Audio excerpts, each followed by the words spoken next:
और जो मानस की जो रचना जो है इतनी मैजिकल है, इतनी जादुई है वो, कि उसको पढ़ने में बहुत रस आता है व्यक्ति को।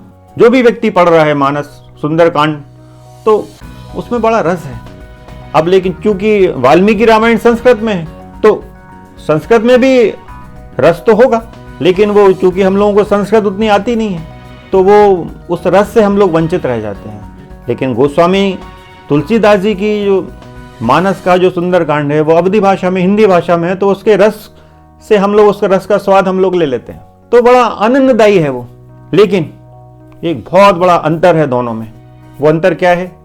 हनुमान जी को ज्ञानी नाम अग्रगण्यम, बुद्धिमताम वरिष्ठम, बलवानों में सबसे बलवान कहा गया है हनुमान जी को, बुद्धिमानों में सर्वश्रेष्ठ कहा गया है, ज्ञानियों में सर्वश्रेष्ठ कहा गया है, अतुलित बलधामम कहा गया है। अतुलित बलधामम हैम शैलाब्देहम धनुजवन कृशानुम ज्ञानी नाम अग्रगण्यम सकल गुण निधानम वानरानाम धीशम रघुपति प्रिभक्तम वात जातम नमामि। तो हनुमान जी जो हैं वो बुद्धिमानों में सर्वश्रेष्ठ हैं, ज्ञानियों में सर्वश्रेष्ठ हैं, बलवानों में सर्वश्रेष्ठ हैं, जिनके बल का तो कोई पार ही नहीं है।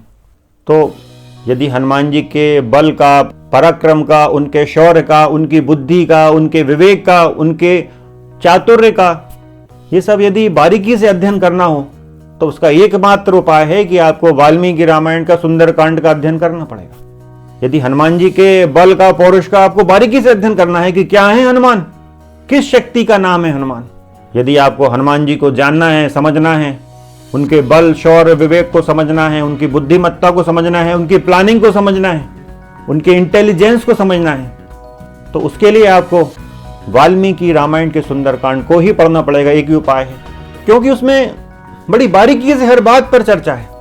हनुमान जी क्या सोच रहे हैं, वो क्या प्लानिंग कर रहे हैं, इसकी बारीक चर्चा वाल्मीकि रामायण के सुंदरकांड में है। अब यदि मानस के सुंदरकांड की बात करें तो बड़ा संक्षिप्त है, केवल 60 दोहे हैं, और इन 60 दोहों में मात्र 35 दोहों में ही हनुमान जी के विषय में चर्चा हो रही है। लंका जाना और वहां से आना, ये सब 35 दोहों में ही ये सब समाप्त हो गया है। 35 दोहे के बाद कथा आगे बढ़ जाती है, वो गुप्तचरों वाली कथा वगैरह आने लगती है। तो थोड़ी सी यहाँ कंजूसी हो गई है हनुमान जी के बल, शौर्य, बुद्धिमत्ता को दिखाने में। अब चूंकि यदि बहुत विस्तार से लिखते हुए मानस तुलसीदास जी तो ये भी बड़ा ग्रंथ हो जाता है और थोड़े रस में भी कमी हो जाती है। ये छोटा है, 60 दोहे का सुंदरकांड है मानस का, लोग फटाक से कर लेते हैं, जल्दी से कर लेते हैं। इस विषय में संपूर्ण वीडियो देखने के लिए इस शॉर्ट्स में ऐड की हुई लिंक के माध्यम से चैनल पर जाएं।